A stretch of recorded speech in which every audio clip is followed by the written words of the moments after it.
السلام علیکم کہانی کو لسنرز، کیسے ہیں آپ سب؟ حالم کی نئی قسط میں خوش آمدید۔ آئیے چلتے ہیں، اب ہم اپنی کہانی کو آگے بڑھاتے ہیں۔ ملاکا شہر میں سلطنت محل اب ایک میوزیم بن چکا تھا۔ یہ وہ سلطنت محل نہیں تھا جس میں ایک زمانے میں شہزادی تاشا داخل ہوئی تھی۔ مراد راجہ کی موت کے چند سال بعد پرتگالی ملاکا پہ قابض ہوئے اور اس محل کو جلا کے راکھ کر دیا۔ صدیوں بعد پرانے نقشے دریافت ہوئے اور ان کتابوں کی مدد سے ہو بہو ویسا ہی محل تعمیر کیا گیا۔ لکڑی کا یہ خوبصورت محل گو کہ وہی تھا، لیکن یہ وہ نہیں تھا۔ وہ ایسے بدل چکا تھا جیسے انسان بدل جاتے ہیں۔ ڈھانچہ وہیں رہتا ہے، نقش وہیں ہوتے ہیں، لیکن ان کا دل بدل جاتا ہے۔ پرانا جل کے راکھ ہو جاتا ہے اور جو نیا دل اس کی جگہ لیتا ہے، اس میں گوشت کم اور پتھر زیادہ ہوتا ہے۔ اس محل کو دیکھنے سیاح دن رات دور دور سے آتے تھے۔ انسٹا وردی فوٹوز کھنچواتے، وہاں درج تحریریں پڑھتے، ہنستے بولتے، کھاتے پیتے وہاں سے رخصت ہو جاتے۔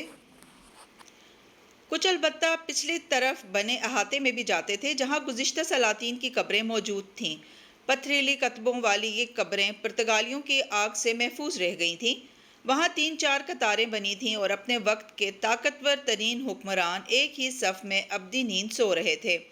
ان قبروں کی وسطی قطار میں تالیہ مراد موجود تھی۔ سر پہ سیاہ سکارف اوڑھے وہ دعا کے انداز میں ہاتھ باہم ملائے قبر کے سامنے کھڑی تھی۔ اس کی گلابی آنکھیں کتبے پہ جمی تھیں۔ سلطان مراد راجہ۔ آنکھ سے آنسو گرا اور گال پہ بہہ گیا۔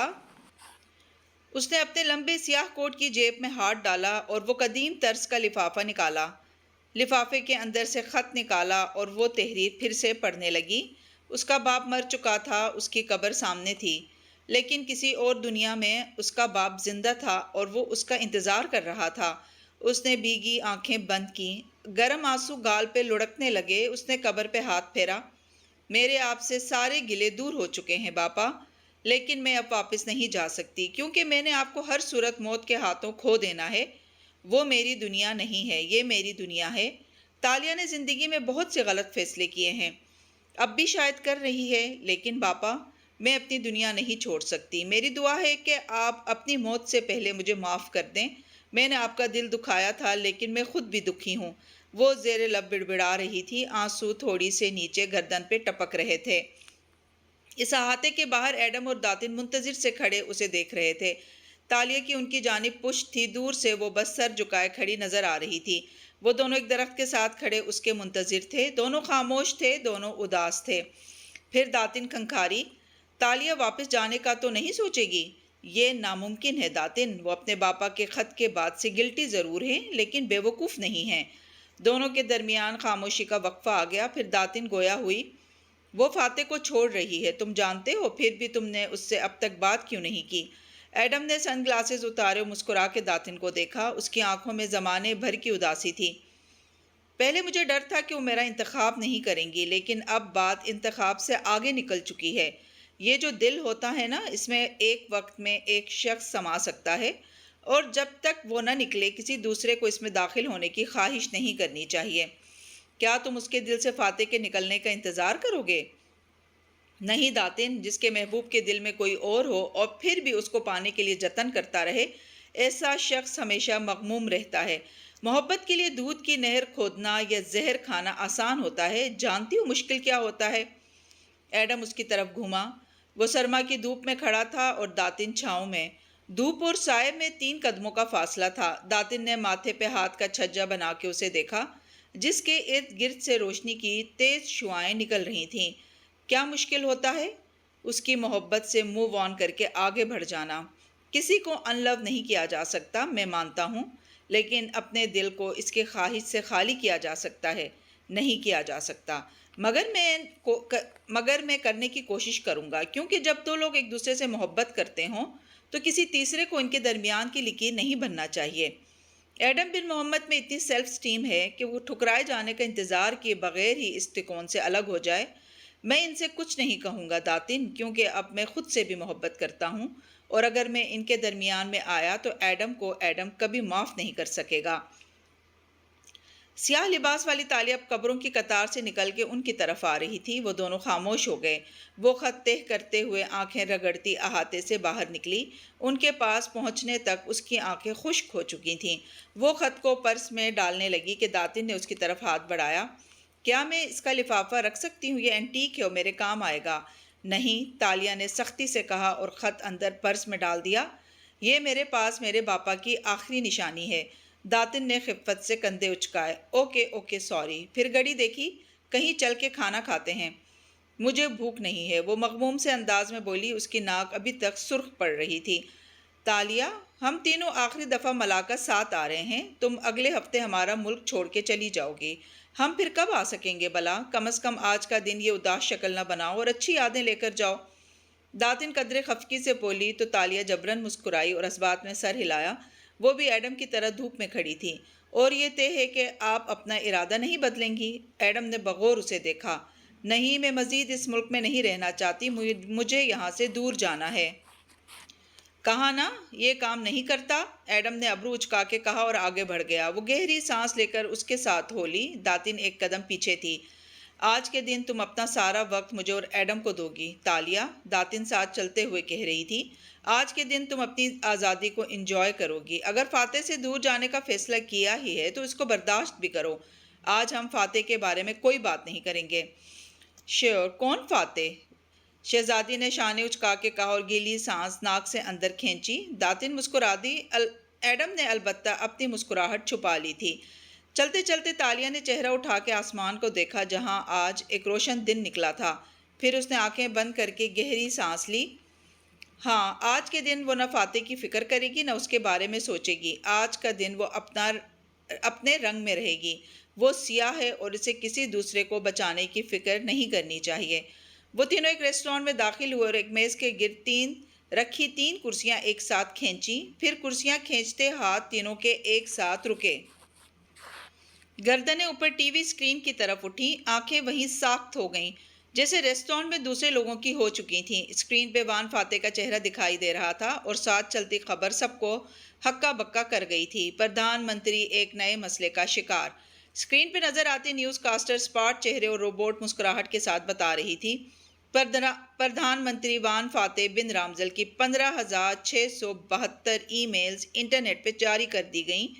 ناظرین کی معلومات کے لیے بتاتے چلیں کہ پولیٹیکل لیکس ایک ایسا بین الاقوامی پورٹل ہے جہاں گزشتہ کئی برس سے سیاستدانوں، خفیہ ایجنسیوں اور سیلیبریٹیز کے سیکرٹ ڈاکومنٹس، ای میلز اور پرائیویٹ ویڈیوز نشر کی جاتی ہیں۔ یہ مواد اس ویب سائٹ کو ہیکنگ کے ذریعے ملتا ہے یا وسل بلورز کے ذریعے۔ مگر دلچسپ بات یہ ہے کہ وان فاتح کی جو ای میلز لیک کی گئی ہیں وہ ذاتی نوعیت کی نہیں ہیں، وہ سرکاری نوعیت کی ہیں۔ ان میں سیاسی دعوت ناموں سے لے کر فوجی عہدیداروں کے ساتھ کی جانے والی باتیں بھی شامل ہیں۔ ہمارے تجزیہ کاران ای میلز کا جائزہ لے رہے ہیں، لیکن ان کا کہنا ہے کہ ان میلز میں موجود مواد ملک کی سلامتی کو نقصان نہیں پہنچا سکتا۔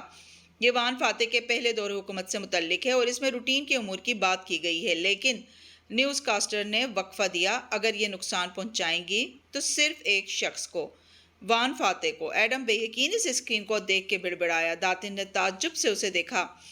کیوں؟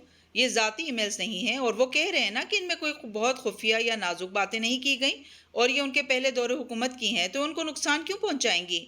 مسئلہ یہ نہیں ہے کہ ان ای میلز میں کیا ہے، نیوز کاسٹر اونچی آواز میں کہہ رہی تھی۔ داتن اپنا جواب اس کی رپورٹ میں ڈھونڈنے لگی۔ مسئلہ یہ ہے کہ پردھان منتری نے یہ ای میلز اپنے اس ای میل ایڈریس سے بھیجی ہیں جو پرائیویٹ سرور پہ ہے۔ یہ پرائیویٹ سرور پردھان منتری کی اپنی ویب سائٹ کا ہے جسے وہ کئی برسوں سے استعمال کر رہے ہیں۔ اوئی نو، فاتح نے پی ایم بننے کے بعد ای میل سرور تبدیل نہیں کیا؟ تالیہ شوق سے اسکرین کو دیکھ رہی تھی۔ پردھان منتری گزشتہ کئی سالوں سے پرائیویٹ سرور استعمال کر رہے ہیں، جو کہ ایک بہت بڑی غفلت ہے۔ اس اہم عہدے پہ ہونے والے عہدیدار کو پرائیویٹ سرور نہیں بلکہ گورنمنٹ کا سرور استعمال کرنا چاہیے تھا۔ گورنمنٹ کے سرور بھی ہیک ہو سکتے ہیں، داتن نے بے چینی سے کہا۔ تب وہ فاتح صاحب کی غلطی نہ ہوتی، یہ ہے۔ ایڈم نے افسوس سے اسکرین کو دیکھا۔ جب تک کچھ غلط نہیں ہوا ہوتا انسان احتیاط نہیں کرتا۔ پہلے کب کسی کا پرائیویٹ سرور ہیک ہوا ہے جو وہ ایسا سوچتے؟ یہ میلز ہیک نہیں ہوئی۔ تالیہ نے چہرہ ان کی طرف موڑا، اس کی آنکھیں گلابی ہو رہی تھیں۔ وہ شدید ڈسٹرب نظر آ رہی تھی۔ ان کا پرائیویٹ سرور بہت سیکیور تھا، اس کو ہیک کرنا آسان نہیں تھا، اس لیے ذوالکفلی نے ان کے گھر میں میشا کو داخل کروایا تھا تاکہ کسی طرح اسے ان کے اسٹڈی روم تک رسائی مل جائے۔ اتنے برس میشا ان کی کمزوری ڈھونڈتی رہی اور پھر ایک دن اسے اندازہ ہو گیا کہ وہ پرائیویٹ سرور استعمال کر رہے ہیں، اسی لیے وہ ان کے گھر رہنے آئی۔ وہ رات کو ان کی اسٹڈی میں گئی اور ان کے لیپ ٹاپ کے ذریعے یہ میلز ڈاؤن لوڈ کیں۔ اس نے کرب سے آنکھیں بند کی۔ میں غلط سمجھی تھی۔ میشا وان فاتح کی زندگی میں ان کی بیوی بننے نہیں آئی تھی، نہ اسے میری جگہ لینی تھی، وہ صرف ان کو سیاسی نقصان پہنچانے آئی تھی۔ اور اب وان فاتح کی کرسی خطرے میں ہے۔ داتن نے افسوس سے اسے دیکھا۔ ایڈم بھی اسے دیکھ رہا تھا۔ کتنی دیر گزری تھی وان فاتح کا نام نہ لینے کے فیصلے کو، وہ نام تو کبھی ذہن سے محو ہی نہیں ہوتا تھا۔ چیتالیہ اب آپ کیا کریں گی؟ تالیہ کتنی ہی دیر اسکرین کو دیکھتی رہی۔ وہ ابھی تک کرسی کی پشت پہ ہاتھ رکھے کھڑی تھی۔ تینوں میں سے کوئی بیٹھ نہیں سکا تھا، لیکن تالیہ کی حالت سب سے مختلف تھی۔ تالیہ، داتن نے نرمی سے اسے پکارا، تم اس کو چھوڑنے کا فیصلہ کر چکی ہو، تم اب اس کے لیے کچھ نہیں کر سکتی۔ اپوزیشن فاتح کو امپیچ کرے یا پولیس اسے غداری کے الزام میں پکڑ لے، یہ تمہارا مسئلہ نہیں ہے۔ انہوں نے اتنے برس اس کرسی کے لیے محنت کی تھی۔ وہ بنا پلک جھپکے اسکرین کو دیکھ رہی تھی۔ سارے فیصلے، ساری جدوجہد اس ایک خواب کے لیے تھیں۔ تالیہ پلیز، داتن اس کے اور اسکرین کے درمیان آ گئی، یہ ہمارا ملاقہ میں آخری دن ہے، ہم سب اس کے بعد الگ ہو رہے ہیں۔ میں نے دن رات ایک کر کے ان کو چیئرمین کا الیکشن جتوایا تھا، وہ الجھے ہوئے انداز میں خود سے بول رہی تھی۔ میں ان کی کافی کا کپ لیے بارشوں میں ان کے ساتھ بھاگا کرتی تھی اور وہ سب ضائع چلا گیا۔ تالیہ، یہاں سے چلو، کہیں اور بیٹھتے ہیں جہاں اس سیاہ سیاست کا ذکر نہ ہو۔ تالیہ نے چہرہ ان دونوں کی طرف موڑا تو اس کی حیران آنکھوں میں پانی تھا۔ ان کی برسوں کی ریاضت رائے گاں چلی جائے گی۔ وہ ایک بے وقار نااہل وزیراعظم کے طور پہ نکال دیے جائیں گے۔ وہ بے یقینی سے پوچھ رہی تھی، آپ کو کیوں پرواہ ہے چیتالیہ؟ ایڈم سنجیدگی سے بولا۔ تالیہ نے اس کی آنکھوں میں دیکھا تو وہاں ایک چیلنج لکھا نظر آ رہا تھا۔ داتن نے اسے ٹوکنا چاہا، لیکن ایڈم بن محمد کو سچ بولنے سے کون روک سکتا تھا؟ آپ تو ان کو چھوڑ چکی ہیں، آپ تو فیصلہ کر چکی ہیں کہ آپ اب کسی کو نہیں بچایا کریں گی، بلکہ آپ خود غرضی کی زندگی گزاریں گی۔ کیونکہ وہ اس کی آنکھوں میں دیکھتا 2 قدم قریب آیا۔ کیونکہ آپ کا رنگ سیاہ ہے۔ میرا رنگ سیاہ نہیں ہے، وہ جواباً غرائی۔ تالیہ سیاہ نہیں ہو سکتی۔ مجھے نہیں معلوم میرا رنگ کیا ہے، مجھے صرف ایک بات معلوم ہے کہ میں غلط تھی۔ میں ساری دنیا کو نہیں بچا سکتی، لیکن میں وان فاتح کو ضرور بچاؤں گی۔ تالیہ ان کا خواب ان کے ہاتھوں سے چھننے نہیں دے گی۔ اس نے نوچنے والے انداز میں اپنا پرس اٹھایا اور دروازے کی طرف بڑھی۔ داتن نے ہکا بکا سا اسے دیکھا۔ تم کہاں جا رہی ہو؟ داتن اس کے پیچھے لپکی۔ میری فلائٹ میں ابھی 1 ہفتہ ہے، میں اس وقت کو ضائع نہیں کروں گی۔ میں وان فاتح کی مدد کے لیے جا رہی ہوں، مگر اب کچھ نہیں ہو سکتا ہے۔ تالیہ کے پاس ہمیشہ پلان ہوتا ہے۔ میشا کی حقیقت وہ جان گئے تھے، انہوں نے یقیناً اسے اپنی سیکیورٹی ایجنسیوں کے حوالے کر دیا ہوگا۔ میں میشا سے ملنے جا رہی ہوں، مجھے چاہے میشا کی جان بھی لینا پڑے، لیکن میں اس سے یہ بات ثابت کروا کے رہوں گی کہ وان فاتح اس معاملے میں بے قصور تھے۔ وہ باہر نکلتے ہوئے تیز تیز کہہ رہی تھی۔ اس ساری پریشانی میں تالیہ مراد نے نہیں دیکھا تھا کہ داتن نے بہت مہارت سے اس کے پرس سے وہ لفافہ نکال لیا تھا۔ پھر خط واپس پرس میں ڈال کے اس نے لفافہ احتیاط سے اپنے کوٹ کی جیب میں ڈال دیا۔ تالیہ ان سے زیادہ خود سے بولتی ہوئی اب فٹ پاتھ پہ آگے بڑھ رہی تھی۔ سری پر دانہ پہ شام کے نیلگو سائے پھیلے تھے۔ اس اونچے محل کی ساری بتیاں روشن تھیں، اس کے سبز باغات میں لگے لیمپ پوسٹ بھی جلے تھے۔ پردھان منتری کے آفس کی کھڑکیوں سے البتہ باہر کی روشن رات دکھائی نہیں دیتی تھی۔ کھڑکیوں کے آگے بلائنڈز برابر تھے۔ اپنی کرسی پہ بیٹھا فاتح ٹیک لگائے، آستینے موڑے، اطمینان سے سامنے بیٹھے دونوں افراد کو دیکھ رہا تھا۔ وہ دونوں عمر رسیدہ تھے اور روایتی لباس میں ملبوس تھے، سر ٹوپیوں سے ڈھکے تھے۔ دونوں کے چہرے پریشان تھے اور وہ ایک ساتھ تیزی سے بولے جا رہے تھے۔ آپ اس کرائسس سے کیسے نکلیں گے داتوسری؟ بے فکر رہو، فاتح نے ابرو اچکا کے اسی مطمئن آواز میں کہا۔ لوگوں کی ای میلز ہیک ہوتی رہتی ہیں، قومی سلامتی خطرے میں نہیں پڑی تو مسئلہ کیا ہے؟ وہ پرانی ای میلز تھیں ویسے بھی۔ داتوسری، لوگ سوال اٹھا رہے ہیں کہ جانے اور کتنی حساس ای میلز آپ نے پرائیویٹ سرور پہ بھیجی ہوں گی، اور سب آپ کو الزام دے رہے ہیں پرائیویٹ سرور۔ اف، ان صاحب نے کراہ کے ماتھے کو چھوا۔ ہاں ٹھیک ہے، میں نے استعمال کیا پرائیویٹ سرور، سب کرتے ہیں، اب سے نہیں کریں گے۔ سر، یہ معاملہ اتنا سیدھا نہیں ہے، یہاں کوئی ہیکر کو الزام نہیں دے گا، یہ لوگ میڈیا پہ آپ کے خلاف اتنی بڑی مہم چلائیں گے کہ کچھ نہیں ہوگا، ریلیکس۔ مجھے بتاؤ ہمیں بل منظور کروانے کے لیے کتنے لوگ چاہیے ہیں؟ صرف 5 اور، لیکن داتوسری اس وقت بل کو پس پش ڈال دیجیے اور اس معاملے سے نکلنے کی کوشش کریں۔ بل کو کیوں پس پش ڈال دوں؟ میں سوموار کی صبح یہ بل قومی اسمبلی میں پیش کرنے جا رہا ہوں۔ وہ اپنی نشست سے کھڑا ہوا اور مسافے کے لیے ہاتھ بڑھایا۔ اور جس سے تم ملو اسے بتا دینا کہ وان فاتح کو ان ای میلز لیک سے کوئی فرق نہیں پڑتا۔ وان فاتح استعفیٰ نہیں دے گا۔ مضبوط لہجے میں کہہ کے اس نے دونوں سے ہاتھ ملایا۔ انہوں نے ایک دوسرے کو دیکھا اور گہری سانس لے کر اسے الوداع کہا۔ وہ باہر نکلے تو فاتح کے چہرے پہ پریشانی کی رمق دکھائی دی۔ اس نے اس بورڈ کو دیکھا جو ابھی تک آفس میں رکھا تھا۔ وہاں مختلف رنگوں کے مقناطیسی گوٹ لگے اسے بتا رہے تھے کہ ابھی تک اس کے پاس بل پاس کرنے کے لیے مطلوبہ اکثریت نہیں ہے۔ اس نے گہری سانس لی اور انٹر کام اٹھایا۔ کیا چیتالیہ ابھی تک بیٹھی ہیں؟ جی سر، وہ پچھلے 20 منٹ سے آپ کا انتظار کر رہی ہیں۔ اگلی میٹنگ میں کتنا وقت ہے؟ 7 منٹ۔ اوکے، تالیہ سے کہو اس کے پاس 10 منٹ ہیں۔ فون رکھ کے اس نے تاثرات ویسے ہی بنا لیے، پرسکون، مطمئن اور قدرے سرد۔ اگلے ہی لمحے دروازہ کھلا اور وہ اندر آئی۔ وہ دور سے دیکھ سکتا تھا کہ اس کے ماتھے پہ بل تھے اور آنکھوں میں غصہ تھا۔ آج اس نے ہیٹ نہیں پہن رکھا تھا، بس سیاہ سکرٹ بلاؤز پہ پیلا رومال گردن میں باندھ رکھا تھا۔ مجھے ابھی علم ہوا ہے کہ میشا تاج کو کبھی گرفتار ہی نہیں کیا گیا تھا۔ اس کا ایک ہی مطلب ہے کہ آپ نے اسے جانے دیا۔ کیوں فاتح؟ وہ جارحانہ انداز میں بولتی اس کی میز کے سامنے آ رکی۔ اس کا چہرہ غم و غصے سے تمتما رہا تھا۔ یہ سب اس نے کیا ہے، کیا فرق پڑتا ہے؟ اتنا بڑا مسئلہ نہیں ہے۔ ٹیک لگا کے بیٹھے فاتح نے کندھے اچکائے۔ آپ کی پریمیئرشپ خطرے میں ہے اور آپ کہہ رہے ہیں کہ یہ بڑا مسئلہ نہیں ہے؟ وہ تعجب سے بولی۔ اور آپ نے میشا کو جانے کیوں دیا جبکہ آپ جانتے تھے کہ وہ یہ کرے گی؟ جس وقت میں نے اسے جانے دیا وہ اس سے پہلے ہی یہ سب کر چکی تھی۔ ہمیں معلوم اب ہوا ہے، اس کو روکنے سے وہ جو نقصان پہنچا چکی تھی وہ ریورس تو نہیں ہو سکتا تھا۔ تالیہ سیدھی ہوئی اور پتلیاں سکوڑ کے اسے دیکھا۔ آپ نے اسے کیوں جانے دیا فاتح؟ کیونکہ میرے پاس اس کے خلاف کوئی ثبوت نہیں تھا۔ وہ چپ چاپ چلی جائے یہ بہتر تھا اس سے کہ میں کوئی نیا مسئلہ کھڑا کرتا۔ جولیانا ڈسٹرب ہوتی، شرمندگی الگ ہوتی۔ نہیں، اس نے آپ کو بلیک میل کیا تھا، ہے نا؟ وہ نفی میں سر ہلاتے ہوئے کہہ رہی تھی۔ اس کے پاس کچھ تھا آپ کے خلاف۔ یہ گفتگو بے معنی ہے تالیہ، تم بتاؤ تم کیوں آئی ہو؟ اس نے دھیمی آواز میں کہتے ہوئے گھڑی دیکھی۔ کیونکہ میں آپ کی کرسی چھینتے ہوئے نہیں دیکھ سکتی فاتح۔ آپ اس مسئلے سے نہیں چھپ سکتے۔ مجھے بتائیں میشا کے پاس آپ کے خلاف کیا تھا تاکہ میں اس کو ڈھونڈ سکوں اور اس کو واپس لا سکوں۔ اس کو واپس لانے سے کیا ہوگا؟ تالیہ دونوں ہتھیلیاں میز پہ رکھے جھکی اور ایک ایک لفظ پہ زور دے کر بولی۔ وہ ساری عوام کے سامنے گواہی دے گی کہ وان فاتح نے کچھ غلط نہیں کیا۔ میں اس سے گواہی دلواؤں گی۔ آپ صرف مجھے یہ بتائیں کہ اس نے کس چیز سے آپ کو بلیک میل کیا تھا؟ اب کے تالیہ کے انداز میں جھنجھلاہٹ تھی، بے بسی تھی۔ تالیہ، فاتح نے ایک فائل قریب کرتے ہوئے نرمی سے اسے دیکھا۔ کیا تم ملک چھوڑ کے نہیں جا رہی تھیں؟ وہ آپ کا مسئلہ نہیں ہے۔ اس کی رنگت گلابی پڑنے لگی۔ وہ سیدھی ہوئی۔ آپ اپنے مسئلے کا سوچیں۔ میں اپنے مسئلے خود حل کر سکتا ہوں، مجھے تمہاری مدد کی ضرورت نہیں ہے۔ تھینکس بٹ نو تھینکس، وہ نرمی سے کہہ رہا تھا جیسے کسی بچے کو سمجھایا جاتا ہے۔ لیکن یہ اسکینڈل آپ کی کرسی لے جا سکتا ہے فاتح۔ اس کی بے بسی اب پریشانی میں بدلنے لگی۔ مگر میں نہیں چاہتا کہ تم مجھے بچاؤ۔ میں نے اس سے بڑے مسئلے دیکھے ہیں، میں اس میں سے بھی خود نکل آؤں گا۔ فائل قریب کرتے ہوئے اس نے اینک اٹھائی اور کھولی۔ اور وہ پیپرز میں ابھی تک سائن نہیں کر سکا، تمہاری فلائٹ سے پہلے کر کے تمہیں بھجوا دوں گا، ٹھیک تالیہ؟ اینک لگاتے اس نے فائل کھولی۔ یہ اس کو جانے کا اشارہ تھا۔ آپ نے کہا تھا کہ کبھی کبھار ہمیں دوسروں کو اجازت دینی چاہیے کہ وہ ہمیں بچا سکیں۔ وہ دکھ سے اسے دیکھ کے بولی۔ تمہارے لیے کہا تھا۔ وہ اب فائل پہ اوپر سے نیچے سرسری نظر دوڑا رہا تھا۔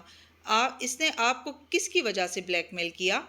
فاتح کا صفحہ پلٹتا ہاتھ رکا۔ کسی بہت قیمتی شخص کی وجہ سے۔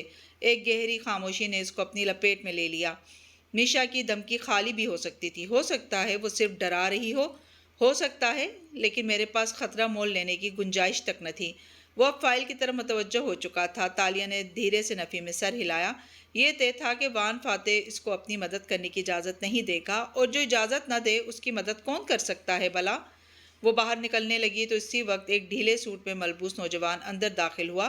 اسے دیکھ کے رکا اور راستہ دیا۔ تالیہ باہر آ گئی، لیکن اس نے گردن موڑ کے دیکھا۔ وہ ایک سیاہ کور والی فائل لیے اندر جا رہا تھا۔ دروازہ بند ہو گیا تو اندر کا منظر چھپ گیا۔ وہ چند لمحے وہیں کھڑی رہی۔ باہر میز پہ بیٹھا اسٹافر اس کو یوں کھڑا ہونے پہ بھوئیں بیچے گھورنے لگا، مگر وہ ڈھیٹ بنی کھڑی رہی۔ وہ نوجوان باہر آیا اور دروازہ بند کیا تو پوچھے بنا رہ نہ سکی، میں دیکھ رہی تھی کہ آپ ہر دفعہ ان سیاہ فائلز کا ڈھیر لگاتے جاتے ہیں لیکن پی ایم صاحب ان کو نہیں دیکھتے، ان میں ایسا کیا ہے؟ شاہدان نامی وہ اسٹافر ہچکچایا۔ تالیہ نے سر جھٹکا۔ خیر کوئی کانفیڈینشیل معاملہ ہے تو میں نہیں پوچھتی، اور آگے بڑھنے لگی لیکن وہ فوراً بولا، نہیں نہیں، خفیہ معاملہ نہیں ہے بلکہ ضروری معاملہ بھی نہیں ہے، کاش ہوتا تب وہ اسے زیادہ جلدی دیکھ پاتے۔ وہ رنجیدگی سے بولا۔ تالیہ رک کے اسے دیکھنے لگی۔ دراصل داتوسری نے کچھ عرصہ پہلے کہا تھا کہ وہ ایک پروجیکٹ جسٹس شروع کریں گے جن میں ان لوگوں کے کیسز سنے جائیں گے جو عرصے سے جیلوں میں مقید ہیں اور ان کے پاس اچھا وکیل کرنے کو رقم نہیں ہے، اور سرکاری وکلا ان کے کیسز لاپرواہی سے دیکھتے ہیں، بالخصوص وہ لوگ جو یہ دعویٰ کرتے ہیں کہ وہ بے گناہ ہیں۔ قیدی غلام، وہ اداسی سے مسکرائی، وہ غریب قیدیوں کو رہائی دلوانا چاہتے ہیں، میں سمجھ سکتی ہوں، اور صرف وہیں سمجھ سکتی تھی۔ جی ہاں، جب سے ہم نے اس پروجیکٹ کا اعلان کیا ملک بھر سے سینکڑوں قیدیوں اور ان کے گھر والوں نے درخواستیں بھیجی۔ میں ہر ہفتے وہ درخواستیں اکٹھی کر کے ان کو فائل میں لگا کے داتوسری کے پاس لے کر جاتا ہوں، لیکن ان کے پاس زیادہ اہم کام ہے، نہ جانے کب وہ ان درخواستوں کو دیکھ پائیں گے۔ جب وہ ان جمع ہوئی درخواستوں کو نہیں دیکھ پاتے تو آپ ہر ہفتے ان میں اضافہ کیوں کرتے جاتے ہیں؟ درخواستیں دیکھنا ان کی جاب ہے، فائل ان کے پاس پہنچانا میری جاب ہے۔ کیا وان فاتح نے ہمیں یہ نہیں سکھایا کہ اگر کوئی دوسرا اپنی جاب نہ کر رہا ہو تو بھی ہمیں اپنی جاب کرنی چاہیے؟ وہ مسکرا کے بولا۔ وہ مسکرا بھی نہ سکی۔ فاتح خود کو بچائے یا نہ بچائے، کیا تالیہ کو اپنی جاب نہیں کرنی چاہیے تھی؟ حالم کا اپارٹمنٹ اس رات ہمیشہ کی طرح خاموش پڑا تھا، خاموش مگر روشن۔ آج لاؤنج میں رکھے کارنر لیمپس روشن تھے، ٹی وی اسکرین میوٹ پہ تھی، مگر اس پہ چلتی خبریں خاموشی کے باوجود سمجھ آتی تھیں۔ وہ نیوز اینکر اور تجزیہ نگاروں کی فاتح کے خلاف زہر اگلتی زبانیں سن کے تھک گئی تھی، اس لیے انہیں گھونگا کر دیا تھا، لیکن وہ نیوز بند ہی نہیں کر پا رہی تھی، شاید کہیں سے کوئی اچھی خبر سننے کو مل جائے۔ حالات ہر گزرتے پل کے ساتھ بدتر ہوتے جا رہے تھے اور وہ کچھ نہیں کر سکتی تھی۔ جس کا دل چاہ رہا تھا وہ فاتح کے خلاف بول کے ریٹنگ اور پیسے کما رہا تھا۔ کسی ایک کی بدنامی کی گنگا سے سب کا ہاتھ دھونا ضروری تھا۔ میشا کا پیپر ورک اتنا اچھا تھا کہ داتن اسے ڈھونڈ تھک گئی تھی اور اس کا کوئی نام و نشان تک نہ تھا۔ وہ کہاں سے آئی کہاں چلی گئی کچھ معلوم نہ ہوتا تھا، ایسے جیسے ہوا میں تحلیل ہو گئی ہو۔ داتن نے فون کر کے بتایا تھا کہ وہ مزید کوشش کرے گی لیکن وہ بہت پر امید نہیں تھی۔ تالیہ کی امید بھی دم توڑ رہی تھی۔ کبھی امکان تھا کہ میشا تاج اب تک ملک سے فرار ہو چکی ہوگی اور کسی دوسرے ملک میں ایک نئی زندگی شروع کر چکی ہوگی۔ میشا تاج نے اپنے پیچھے ایک بریڈ کرم بھی نہیں چھوڑا تھا۔ کوئی اتنا پرفیکٹ کیسے ہو سکتا تھا؟ ٹی وی ہنوز چل رہا تھا اور وہ سامنے صوفے پہ بیٹھی تھی، بال پونی میں باندھے، آلتی پالتی کیے وہ گود میں رکھی ٹوکری سے چند خطوط نکال کے دیکھ رہی تھی۔ یہ فاتح کے 5 خطوط تھے جنہیں وہ اپنے ساتھ رکھتی تھی۔ یہ تالیہ مراد کے کل متا تھے۔ وہ اداس مسکراہٹ کے ساتھ ان کو پڑھ رہی تھی۔ ڈیئر تالیہ، میں اس امید کے ساتھ واپس آیا تھا کہ تم یہاں ملو گی، لیکن تم ابھی تک نہیں آئی ہو۔ تمہارے پیچھے ملیشیا میں بہت کچھ تبدیل ہو گیا ہے، خود وان فاتح تبدیل۔ ڈور بیل بجی تو وہ چونکی۔ اس وقت کون آ گیا؟ شاید داتن ہو، لیکن داتن گھنٹی کرنے کا تکلف کم ہی کیا کرتی تھی۔ اس نے ٹوکری میز پہ رکھی جہاں اس کا پاسپورٹ، ٹکٹ کا پرنٹ آؤٹ اور دوسرے سفری ڈاکومنٹس پڑے تھے۔ اس وقت وہ اپنے کاغذات کو ارینج کرنے بیٹھی تھی جب وہ خطوط ملے۔ اس گھنٹی نے سارے کام میں خلل ڈال دیا تھا۔ اس نے دروازے کے سوراخ سے دیکھا تو پل بھر کے لیے متعجب رہ گئی، پھر پٹ کھولا۔ سکندر! اس نے اچنبھے سے سامنے کھڑے نوجوان کو دیکھا، اس کے پیچھے 2 سوٹ پہ ملبوس گارڈ بت بنے کھڑے تھے۔ مجھے آپ سے بات کرنی تھی مس تالیہ، وہ تلخی سے بولا۔ تو تم نے میرا گھر کیسے ڈھونڈا؟ میں پردھان منتری کا بیٹا ہوں، میرے لیے مشکل نہیں ہے، اس کی آواز میں طنز تھا۔ تالیہ کے ماتھے پہ شکن در آئی۔ اوکے، تم مجھے یہ بتانے آئے ہو کہ تم مجھ سے کتنی نفرت کرتے ہو؟ وہ بھی اسی کے انداز میں بولی۔ میں یہ بتانے آیا ہوں کہ میشا کو ڈیڈ نے میرے سامنے نکالا تھا اور میں نے ڈیڈ سے کہا کہ یہ عورت آپ کو نقصان پہنچائے گی، تو جانتی انہوں نے آگے سے کیا کہا؟ یہی کہا ہوگا کہ تمہارے خیال میں یہ بات نہیں جانتا۔ تالیہ گہری سانس لے کر بولی تو سکندر جو کچھ کہنے جا رہا تھا رک کے اسے دیکھنے لگا۔ اس کے ماتھے کی ایک شکن کم ہوئی۔ آپ کو کیسے پتا؟ کیونکہ میں ان کو جانتی ہوں۔ سکندر نے بوئیں اکٹھی کر کے اسے دیکھا۔ مگر کیا آپ یہ جانتی ہیں کہ میشا نے ڈیڈ کو کس بات پہ بلیک میل کیا تھا؟ ہاں سکندر، میں جانتی ہوں۔ اس نے یہی کہا ہوگا کہ وہ کسی طرح مجھے نقصان پہنچائے گی، شاید میرے ماضی کے جرائم دنیا کے سامنے لا کر، ہے نا؟ سکندر کے تاثرات دیکھ کے تالیہ نے رنجیدگی سے سر جھٹکا۔ مجھے اندازہ تھا۔ سکندر نے بولنے کے لیے ہونٹ کھولے پھر بند کر دیے، سمجھ نہیں آیا کیا کہے۔ تالیہ سامنے سے ہٹ گئی اور اسے اندر آنے کا اشارہ کیا۔ وہ اندر داخل ہوا، ایک طائرانہ نگاہ اطراف میں ڈالی۔ تالیہ نے دروازہ بند کیا اور سامنے رکھے صوفے کی طرف اشارہ کیا۔ وہ اپنی جگہ سے نہیں ہلا، ماتھے پہ شکنے لیے وہیں کھڑا رہا۔ میری ماں کے چھوڑے ہوئے نوادرات سے خریدا ہوگا آپ نے یہ گھر۔ تالیہ نے افسوس سے اسے دیکھا۔ سکندر، میں جانتی ہوں تم مجھ سے نفرت کرتے ہو۔ آف کورس میں آپ سے نفرت کرتا ہوں، اور میں آپ کو یہی بتانے آیا ہوں کہ آپ کی وجہ سے میرے ڈیڈ مشکل میں ہیں۔ آپ جب بھی ہماری زندگی میں آتی ہیں مشکلیں ہی لاتی ہیں۔ آپ نہیں تھیں تو ہم سکون میں تھے، آپ آئیں تو سب خراب ہونے لگا۔ وہ دونوں لاؤنج کے وسط میں آمنے سامنے کھڑے تھے، ان کے سروں پہ چھت سے جھولتا فانوس اپنی ساری روشنیاں اپنے اندر دفن کیے خاموشی سے ان کو دیکھ رہا تھا۔ تو تمہیں خوش ہونا چاہیے کہ میں یہاں سے جا رہی ہوں۔ میرے ڈیڈ کو مصیبت میں پھنسا کے آپ جا رہی ہیں؟ Very good. میں نے ان کی مدد کی کوشش کی، لیکن وہ نہیں چاہتے کہ کوئی ان کے لیے کچھ کرے۔ میں کیا کر سکتی ہوں؟ اور ویسے بھی میرے ہونے سے تم سب کی زندگی مشکل میں پڑ جاتی ہے۔ تمہاری ماں کا قتل بھی میں نے کیا تھا اور یہ ای میلز بھی میں نے لیک کی تھیں۔ فائن، کیا تمہیں کچھ اور کہنا ہے یا میں اپنے کام کروں؟ وہ تھکے تھکے ہوئے انداز میں بولی۔ سکندر نے سر جھٹکا اور آگے چلا آیا، پھر وہ خود ہی صوفے پہ بیٹھا اور ہاتھ باہم پھنسائے سامنے دیوار کی کھڑکی کو دیکھنے لگا۔ وہاں سے دور دور تک بلند عمارتیں دکھائی دے رہی تھیں، یا نیچے سڑک پہ رواں دواں ٹریفک۔ آپ ان کو الزام دیتی تھیں کہ وہ آپ کے لیے کچھ نہیں کرتے۔ وہ اب کے بولا تو اس کی آواز دکھی تھی۔ آپ کے لیے انہوں نے اپنا آفس داؤ پہ لگا دیا ہے، آپ کی وجہ سے ان کا کریئر تباہ ہو رہا ہے۔ تالیہ سینے پہ بازو لپیٹے کھڑی ناپسندیدگی سے دیکھ رہی تھی۔ وہ ہر وقت یہ الزام برداشت کر کر کے تنگ آ چکی تھی، لیکن وہ فاتح کا بیٹا تھا، اس کی بات اسے برداشت کرنی تھی۔ کچھ رشتوں کا ادب ان کے ختم ہونے یا نہ ہونے سے بالاتر ہوتا ہے۔ میں اسی لیے انہیں چھوڑ رہی ہوں سکندر، میری وجہ سے ان کی زندگی پیچیدہ ہو جاتی ہے۔ میں اور کیا کروں؟ آپ کچھ بھی نہ کریں، آپ بس یہ یاد رکھیں کہ ان کا کریئر آپ نے خراب کیا ہے۔ مسز میشا آپ کے بارے میں ٹھیک کہتی تھیں، آپ نہ اچھی کون ویمن بن سکیں نہ اچھے فیصلے کر سکیں، وہ آپ سے بہتر ہی تھیں۔ تالیہ نے بے یقینی سے ابرو اٹھائے، دونوں بازو پہلوؤں میں گرا دیے۔ ایک منٹ، یہ کب کہا اس نے؟ وہ تیزی سے اس کے سامنے والے صوفے پہ آ کے بیٹھی۔ وہ جو تیز تیز بولے جا رہا تھا رک کے کوف سے بولا، جب وہ آپ کو ڈھال بنا کے ہمارے گھر سے گئیں، اس نے کیا کہا؟ مجھے اس کے الفاظ بتاؤ۔ وہ آگے کو ہوئے بیٹھی سانس روکے اس سے پوچھ رہی تھی۔ سکندر کو لگا جیسے وہ پلک جھپکنا بھول گئی ہے۔ وہ ٹھہر گیا۔ جب ڈیڈ نے اسے گھر سے نکالا تو اس نے جاتے وقت مجھے اور جولی کو کہا تھا کہ وہ اٹک اٹک کے یاد کرنے لگا کہ تالیہ سے کہنا میشا اس سے بہتر کون ویمن ہے، بلکہ بہترین، کیونکہ میشا کو اپنی سیاہی پہ فخر ہے، جبکہ تالیہ مراد اپنے پیشے سے نفرت کرتی تھی۔ تالیہ مراد میدان چھوڑ کے بھاگنے والوں میں سے ہے، ایسا ہی کچھ کہا تھا۔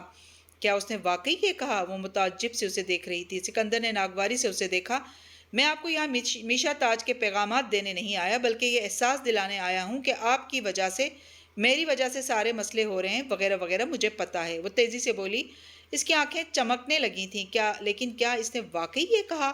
وہ اب حیران سے انداز میں مسکرانے لگی تھی۔ اس سے کیا فرق پڑتا ہے کہ اس نے کیا کہا؟ پڑتا ہے نا، اب مجھے معلوم ہو گیا ہے کہ ہم نے میشا کو کیسے پکڑنا ہے۔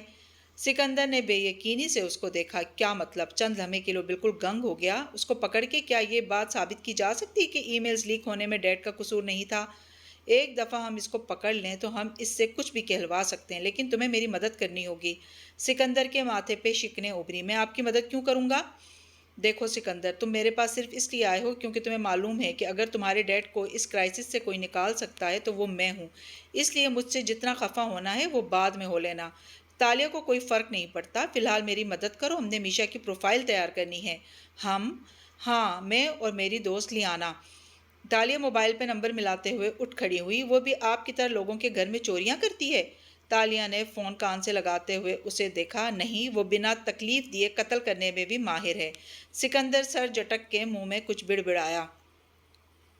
تالیہ فون کان سے لگائے اٹھ گئی۔ سلسلہ مل گیا تھا۔ اب وہ کچن کے سامنے چکر کاٹتے ہوئے داتن سے بات کر رہی تھی۔ وہ واپس آئی تو سکندر ٹوکری میں رکھے کاغذات دیکھ رہا تھا۔ آپ واقعی اگلے ہفتے جا رہی ہیں؟ اس نے پرنٹ شدہ ٹکٹ کو واپس رکھتے ہوئے سرد انداز میں پوچھا۔ نہیں، یہ جعلی کاغذات ہیں جو میں نے تمہیں دھوکہ دینے کے لیے میز پہ سجائے ہیں۔ وہ اسی کے طنزیہ انداز میں بولتے ہوئے ساتھ بیٹھی۔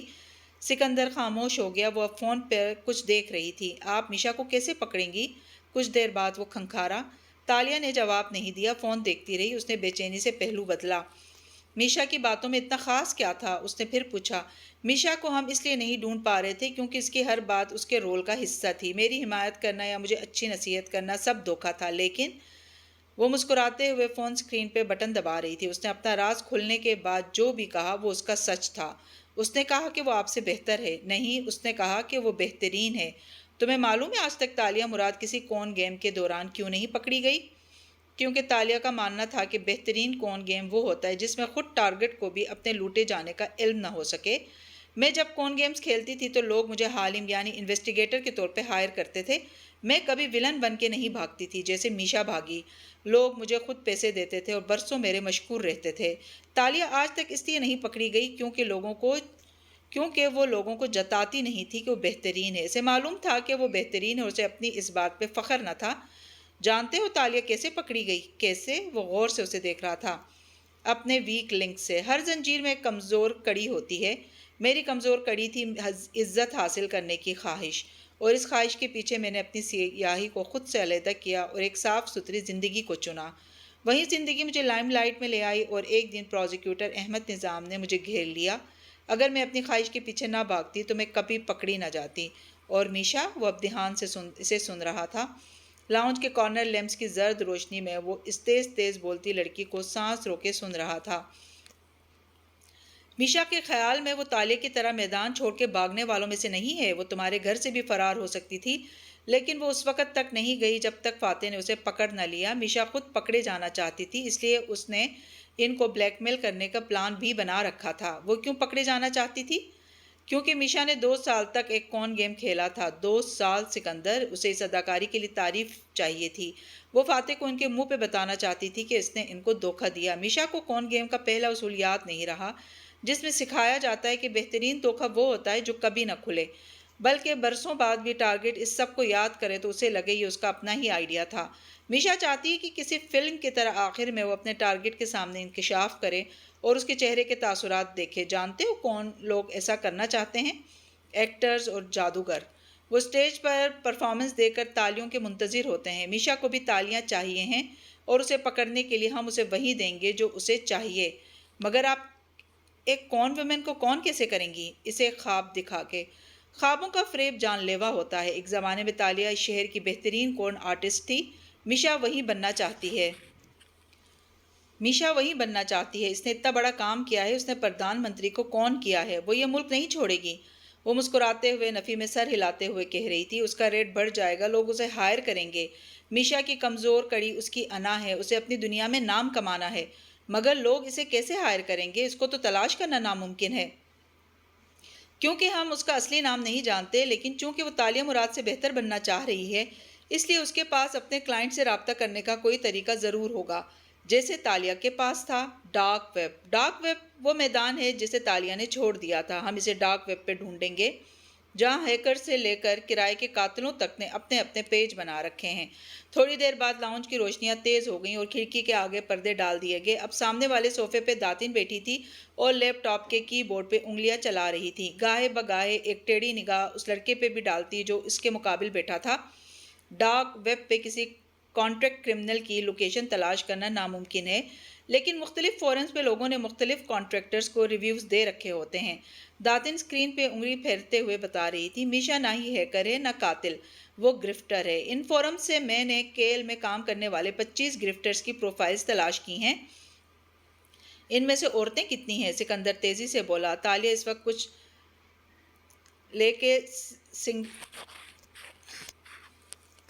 کچھ لا رہی تھی۔ ہاتھ میں ٹیک اوے کے ڈبے تھے۔ اس نے ان کو میز پہ رکھا اور چاپ سٹکس نکال کے سب کے آگے رکھنے لگی۔ یہاں مرد اور عورت کی تفریق کرنا ناممکن ہے، سب خود کو مرد ہی ظاہر کرتے ہیں۔ داتن نے لیپ ٹاپ سکرین اس کے سامنے کی۔ وہ صوفے پہ بیٹھی اور غور سے ان ناموں کو پڑھنے لگی۔ آپ صرف اس کے نام سے اسے کیسے ڈھونڈیں گی؟ یہ تو کوئی بھی نقلی نام ہو سکتا ہے، سکندر نے چاپ سٹکس اٹھاتے ہوئے کہا۔ وہ اب وہاں قدرے آرام دہ انداز میں بیٹھا تھا۔ تالیہ نے سکرین پہ ایک جگہ انگلی رکھی۔ یہ میشا ہے، کساتریا حتام۔ داتن نے تعجب سے اس نام کو پڑھا۔ بلیک نائٹ، مگر یہ تو کوئی روسی کانٹریکٹر ہے اور اس کے بارے میں کہتے ہیں کہ یہ میشا ہے۔ وہ پورے یقین سے بولی۔ وہ سیاہ گھوڑوں کی تصویریں کھینچتی تھی وہ فاتح کا سیاہ گھوڑا نہیں تھا۔ میشا خود کو بلیک نائٹ سمجھتی ہے۔ وہ شطرنج کا سیاہ گھوڑا ہے جسے اپنی سیاہی پہ فخر ہے۔ اس نے انگلی سے اسکرین پہ دستک دی۔ یہ میشا ہی ہے۔ کیا اس کی لوکیشن معلوم ہو سکتی ہے؟ سکندر تیزی سے بولا۔ نہیں، وہ خود ہمارے پاس آئے گی۔ ہم اس کے ساتھ ایک کون کھیلنے جا رہے ہیں، میری زندگی کا آخری کون گیم۔ اور مجھے یقین ہے کہ وہ اس پھندے سے نہیں نکل سکے گی۔ تالیہ نے پیچھے کو ٹیک لگائی اور چاپ سٹکس ڈبے کے اندر ڈالی۔ اور تم مجھے میشا کے بارے میں ہر وہ بات بتاؤ جو ان 2 سالوں میں تم نے دیکھی ہو، ہر بات۔ سکندر نے گردن ہلا دی۔ اس کے کھنچے کھنچے انداز میں البتہ کمی نہیں آئی تھی۔ وہ اب بھی تالیہ کو مشکوک نظروں سے دیکھتا تھا، مگر وہاں پرواہ کسے تھی؟ وہ چاپ سٹک سے چاؤمن کھاتے ہوئے سکندر کی بات غور سے سن رہی تھی۔ جی تو کہانی گو لسنرز، آج کی قسط آپ کو کیسی لگی؟ امید ہے کہ پسند آئی ہوگی۔ کمنٹس میں اظہار ضرور کیجیے گا اور چینل پر نئے ہیں تو چینل کو سبسکرائب کرنا نہ بھولیں۔ شکریہ۔